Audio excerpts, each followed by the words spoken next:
Letter 5, Weeks 6 to 8, the 25th of March, 2006. Hello, everyone. I am afraid that this letter will be a long one, so go and get a coffee. Tim Hortons, if you can swing it. I really miss my singles. I just got back from Operation Sola Coel, Pashto for Peacemaker. I was deployed north of Kandahar City for the last 2 weeks. It was an incredibly challenging and rewarding experience. I feel like a poster child for why people should join the military. It was an amazing 15 days. Our mission was to move into isolated areas, either by foot or with our vehicles to meet with the local elders and conduct shiras. Shira is the Pashto word for meeting, or what we are calling leader engagements. Essentially, a group of 30 to 50 soldiers shows up on the outside of town. A smaller delegation of 5 to 10 soldiers and 3 to 5 Afghan National Army, ANA soldiers, goes forward under the remainder's watchful eye. They ask to speak to the village leader and/or elders. I was honored to be invited to 2 different shiras. I really thought that the whole female thing would be a huge issue. It was, but not in the way that I thought it would be. The first time, it was an ANA commander who insisted that I be included. It was not that my leadership was excusing or excluding me. As an artillery officer, I was set in a position of overwatch, doing my job. The infantry officers were involved in the actual shira. Anyway, I had to climb down from my precarious perch on the side of a mountain to drink chai. I am not sure how serious the discussion was before I got there, but once I arrived, it quickly centered on my marriage status. The big shock was not that I was in the army, but that I was married and in the army. The remainder of the discussion revolved around my inexplicable lack of children. The elder offered to go inside and get me some milk and bread, as diet was probably the issue. He was 67 and had 2 wives and several children under the age of 10. I said that my husband would definitely say that 1 wife was enough. He thought that was hysterical, and I was a hit. Working with the ANA and interpreters was eye-opening, to say the least. I am always astonished at the way that the military acts as a great equalizer. It doesn't matter where you are from, or how much money you had growing up, or the size of your family. It doesn't even matter what country you're from, or your level of education. Once you're out with other soldiers, doing your thing, we are all the same. We respect each other based on ability, not background. We value a positive attitude, determination, and a good sense of humor. I think that my proudest moment over the last 15 days was after a 10-kilometer march with a 2,000-foot altitude gain. I was carrying approximately 100 pounds of kit. It was the most physically challenging thing that I have ever done, and I've done some crazy stuff. There were 2 points where I almost gave up. After we had done the climb up and were coming down through the valley, one of the ANA soldiers came up to me with an interpreter. The interpreter said, "They want me to tell you that all of the ANA are talking about you because you have done this march with us." I said, "Tell him that I am talking about them because they can run up and down the mountains." After this message was translated, the ANA soldier came up to me and said in broken English, better than my Pashto, "I fight Taliban. I fight Al-Qaeda. You fight also. Dursi Manana." Dursi is Pashto for very good, and Manana is Pashto for thank you. I'm Shannon Busta, and you're listening to For Her Country, a podcast produced by the True Patriot Love Foundation and the Captain Nicola Goddard Fund. Over the course of this series, we'll explore lessons in leadership from inspirational female leaders from across the Canadian Armed Forces, all in honor of fallen Canadian military hero, Captain Nicola Goddard. The clip you just heard is an excerpt from the 5th letter Nicola sent home while on deployment in Afghanistan. The first time I read this letter, I was nearly brought to tears by the mutual respect that Nicola and her ANA counterparts held for each other after that grueling climb over the mountain. For me, it really hit home that regardless of one's gender or country of origin, most of us really want the same things: to do meaningful work and live a good, safe life. And now I want to take this opportunity to thank RBC for generously supporting this podcast series as presenting sponsor. RBC has been an advocate of True Patriot Love since 2010 and has committed over $1 million to support Canada's military members, veterans, and their families. Thank you, RBC. Our guest today is Warrant Officer Avril Jno-Baptiste-Jones. Avril was born and raised on the Caribbean island of Dominica and immigrated to Canada at a young age. Nearly 2 decades later, in Winnipeg, Manitoba, Avril joined the Canadian Armed Forces as a reservist. Avril has risen through the ranks and held roles with a wide array of teams in communities across the country, including the Canadian Forces Station in Alert, Nunavut, CFB Kingston, and the Land Forces Central Headquarters in Toronto. She has also completed 2 deployments and is a recipient of the Queen's Diamond Jubilee Medal. After 25 years of service, in 2017, Avril retired from the Army and transitioned into the private sector. She soon found herself looking to make her way back to the Army and is now a reservist. Today, we reach her in Milton, Ontario, having just recently returned from a deployment in Kuwait. And for our listeners, please note, we recorded this interview during the pandemic when Wi-Fi signals were at their limits, so we did this interview in a couple of takes, and you may notice that there's a difference in sound quality in some clips. Avril, it is so great to have you on the podcast today. Thank you very much for joining us. You've had a lengthy and prestigious career serving in the military in an administrative and finance capacity, an area I personally haven't heard very much about when it comes to our armed forces, so I'm thrilled to learn more about your story. And to get us started, I'm hoping you can tell us a bit about what you're doing now. Currently, I am in the primary reserves, but prior to that, I had a full career in the regular force, and until I retired in December of 2017. So I left for an opportunity. I thought, I'm young enough. I've had all this wealth of knowledge and experience from the military. So why not try something else? I went on to other jobs in the private sector until last May. I re-enrolled as a reservist, which is part-time, because I said, I have a lot to give. I still have a lot to give. And as soon as I joined, I actually was offered a deployment. So I went to Kuwait, and I came back at the end of January of this year. And what kind of work were you doing in Kuwait? I did ops. So basically I was in charge of intake, positioning of every single person coming in and leaving Operation Impact. So that's Kuwait, Iraq, Jordan, Lebanon. That sounds like a lot to oversee. Can you give us a sense of what it was like for you? Really take us there? For me, putting the uniform back on, it felt so right that I needed to do this again and to continue to do this. So on the deployment aspect, it was great because from my deployment to Afghanistan to now, I was in a totally different role, because from 2005 and now with 2020, being in Kuwait as the J1-3 superintendent clerk, I had more responsibilities and it felt rewarding. All the years that I've trained and gained experience, I get to put it into practice. So it felt really good. And it was the first time I was actually in a position like that. I've been chief clerks before, but as a J1-2 superintendent clerk, you call the shots. So I had to do a lot of research, although it was long hours, because Kuwait is 8 hours ahead of Canada. So I had to stay up late on Canadian times to get things done. And although it was late nights, it felt great. And earlier in your career, was this something that you had aspired to, achieving a more senior role while on deployment? Well, see, I had a senior position, but it's the deployments I always wanted to do. I mean, I was asking for deployments from 2014. I was asking for deployments. Even prior to that, I was asking for deployments all through. But in our occupation, you're so important. Well, they tell you that we can't afford to let you go for that period of time, which is training and actual deployment, and then leave. That's a long time.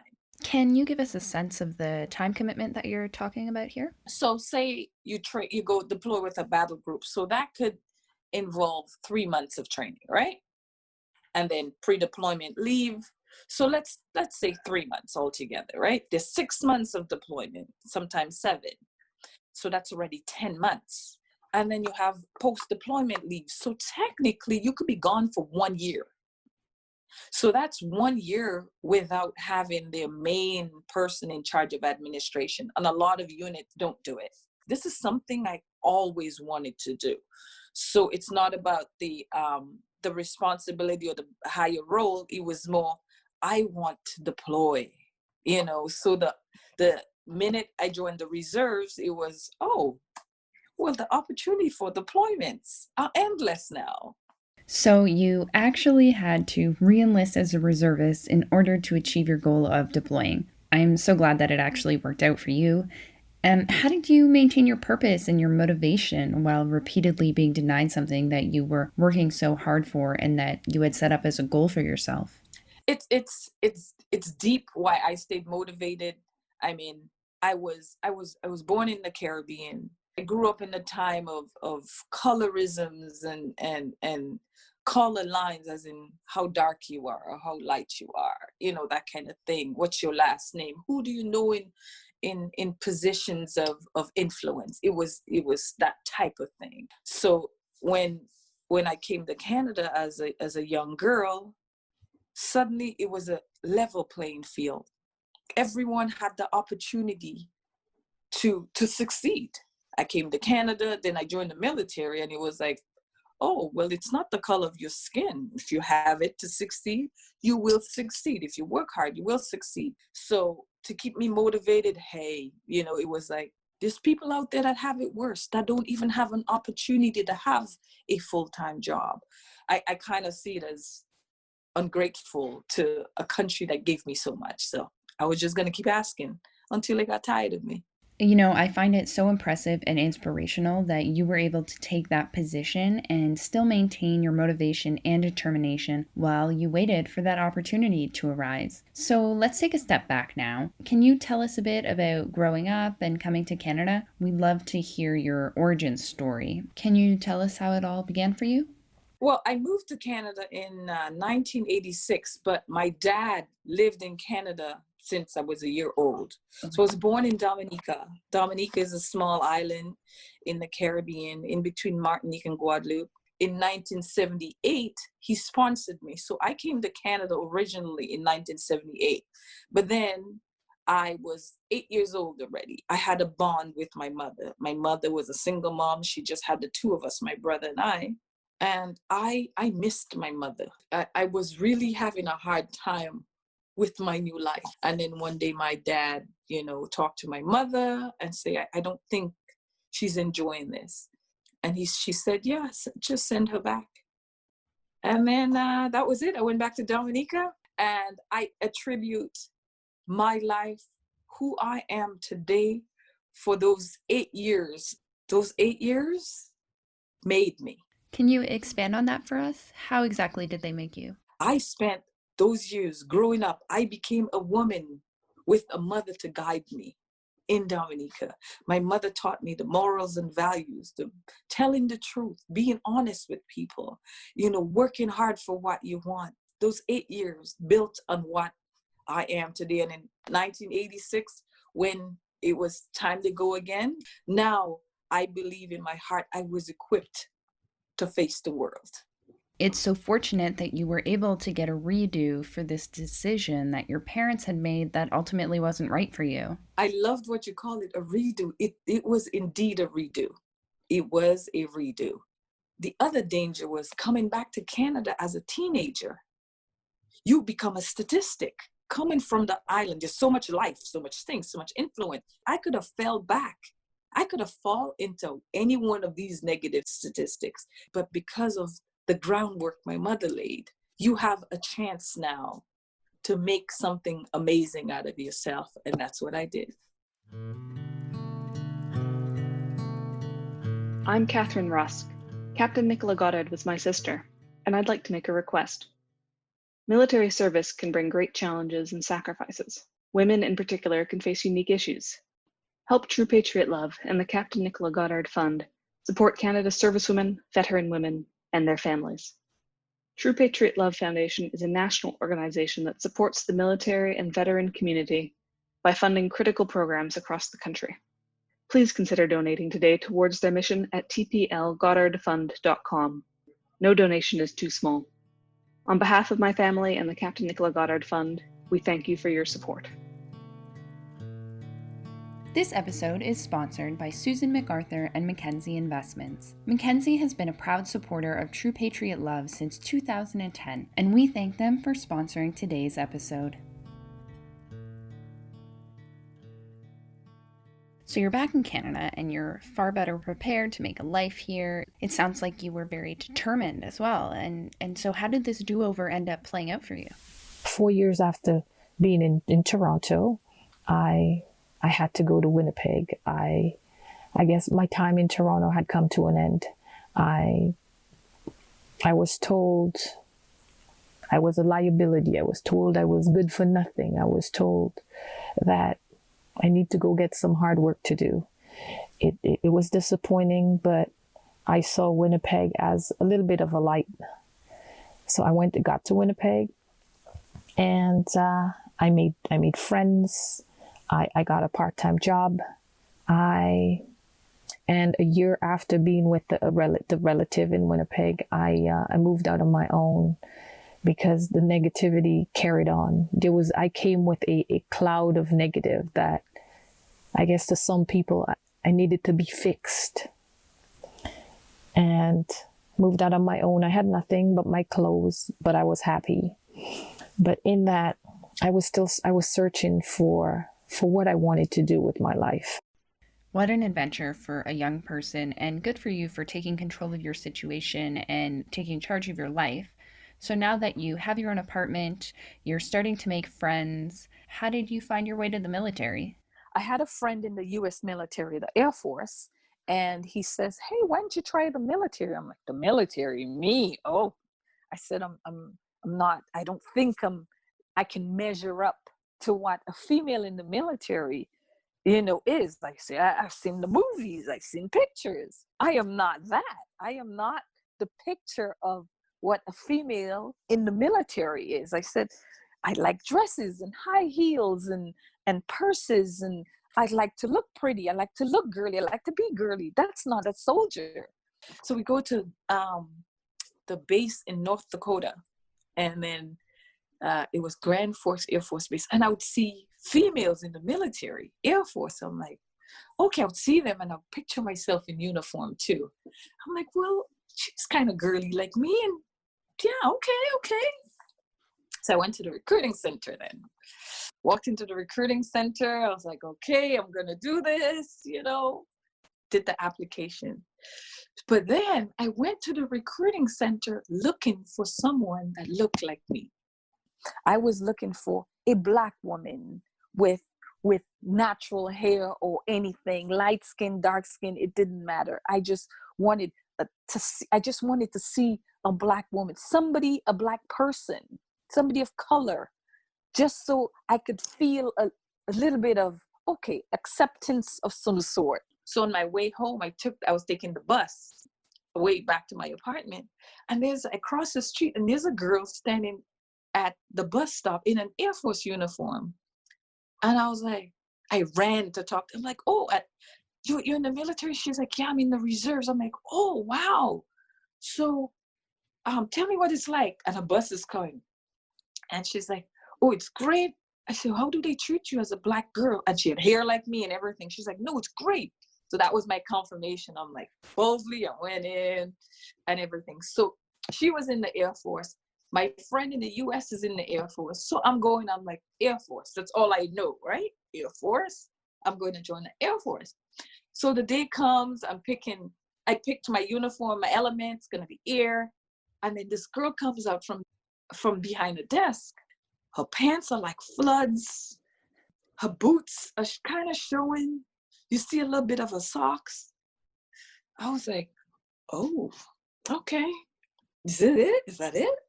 And then this guy comes out from behind the counter, a camouflage jacket. He has a belt around the waist and everything is nice and tight and fitted, I was like, what's this one? He's like, oh, that's the Army. I'm like, ooh, well, I think I want that one. So that's why I'm in the Army. I have to admit, Avril, I'm a bit surprised to hear that you chose your element based on fashion, but thank you for being honest with us. Yeah. So now that you have joined the military, how did basic training go, and how did your career evolve once you made it through? So joining the military was the best decision I've ever made. I I have accomplished so much. I I am respected in my community, in the Black community and in the Caribbean community. Day one, when I joined the military, I joined in 1993. I had a hard time. I thought I was going to quit because I joined at the time where they swore at you. They made fun of your accent. They made fun of everything. I mean, I had an incident where we had gone to the gas hut and do the decontamination, and you have to decontaminate with the thing back in the day called Fuller's Earth. So I had the typical Black hair, Black girl natural hair, it's thick in texture. I cannot brush that out of my hair. Well, I got in trouble. Well, you're supposed to just brush this off. And I said to him, well, Master Corporal, it can't come out of my hair like that. I got in trouble for talking back. Yes, that was called talking back. But that still didn't deter me. I mean, in retrospect, it was, they break you down to build you up. And yes, they do. They built me up. And I got to a point where I said, I can't take this anymore. I don't think I want to do this. But there was an instructor that took me aside. He says, Avril, you were strong. You can do this. He said, you have the mental strength to do this. Probably more mental strength than all these girls. I've seen you. I observe you. I never hear you complain about anything. But you need to believe in you. Put your shoulders back, head back, can do this. And that day, I never looked back. And I graduated. And yes, on graduation day, I was one of 2 left females. That is really impressive that you had the fortitude to stay with it. Do you have any advice for, I don't know, for young women who might be in a similar position now that you were in then, low self-confidence, trying to figure out what their life is going to look like and having to do so on their own? My advice to any young girl is don't compare yourself to any other person. Your journey is different. Everyone's journey is different. We all cut from a different cloth. We all not meant to be lawyers and doctors. All right, so you've made it through training, you're feeling better, you're really starting to develop as a leader and have self-confidence. What was next for you? Now I got posted to Kingston. So now I'm in the regular force. I'm still a private. We were finance and admin background, occupations then. So I'm finance. It was great. I made friends. I had friends, but I was a very shy child. Quiet, not out there. I was seen and not heard. I was that person, You're saying, hey, Avril, we training, da-da-da. Okay, I'm doing my thing. And I had a sergeant one day, and she's like, Avril, these girls are asking you to go out because they want to be your friend. You shouldn't always say no. At least try to just say yes once in a while. And I was like, okay. And then she's like, you see, Jane just wants to be your friend. She actually came to me and said, Sergeant, I just want to be her friend, and she doesn't want to be my friend. And I told her, I said, no, I'm just shy. And she's like, she saw me, she's like, you're such a nice person. Just take that one step once and say yes. And then Jane asked me again, and I said yes. And Jane was my maid of honor at my wedding in 2007. I have to admit, it's a little bit of a shock to hear that you were so shy that you wouldn't even go out with a girlfriend to get to know each other. When I see you now, like you've obviously undergone an incredible transformation over the course of your life. I have. Can you tell us a little bit about how your time in the military Was that a big part of your transformation? Yes, the military was the part of my transformation. The military equips you to be a leader. You know, as a private, it starts with talking to your corporal or your master corporal or your sergeant. So with that, you gain confidence. So the military instilled confidence in me to just be me. It allowed me to be me. I can sit back and close my eyes and just experience the growth from a private, not even wanting to speak up and say yes loud enough, to suddenly having people that work for me to now giving them direction so they can give their people direction, to go into theater and suddenly having, you know, to send reports through your bosses to the task force commander and the task force chief warrant officer. So yes, I attribute the military for my growth, confidence, you know. And for women who might be experiencing similar challenges at the beginning of their career, you know, perhaps they're really shy or have low confidence, what advice would you have for them in relation to the massive transformation that you've undergone over the course of your professional career? I say I wasn't built in a day. I would tell them my story and tell them the things that I did to allow me to grow into who I am today. I love that, Avril. I wasn't built in a day. I think that's a valuable lesson for all of us to remember when we put pressure on ourselves to achieve our goals and to improve ourselves. So thank you from the bottom of my heart for spending time with the podcast today. You've been so generous with your stories and your time. I know that I have personally been very inspired by them, and I hope that our audience has as well. Thank you. My pleasure. And on the next episode of For Her Country, I speak with Sergeant Jerry Ann Davison, who shares a few of the personal and leadership lessons she learned on her many deployments, including her experience training Jordan's first female military troop. A lot of things in the military can be black and white, so you had to add some gray in there. One of my favorite moments and kind of a turning point was one of the girls had stuff going on at home, and so I pulled her up and I asked what was wrong. She started crying, so I grabbed one of her friends. I was like, hummus the guy, 5 minutes, do whatever you got to do. And the sergeants there couldn't understand it. They're like, no, she's got to do this. No, hummus the guy, give her time. And then she came back, she was paying attention. Everything was exactly how it needed to be. She just needed a moment. Giving them those little moments helped build more of a bond to help accomplish what needed to be accomplished.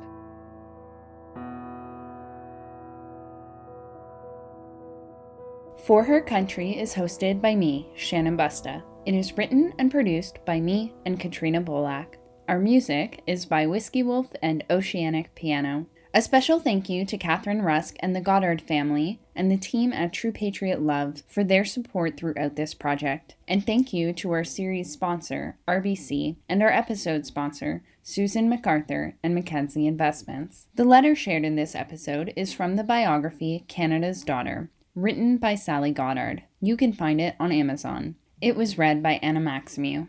This project was produced with the True Patriot Love Foundation and the Captain Nicola Goddard Fund. True Patriot Love is Canada's leading organization that supports military members and their families. It administers the Captain Nicola Goddard Fund, which was started by the Goddard family to support women in the military in honor of Nicola. To learn more about this podcast and the great work of this organization, please visit forhercountry.ca and consider donating if you can. And if you enjoy this podcast, please rate and review it wherever you listen to podcasts. Thank you for listening. See you next time.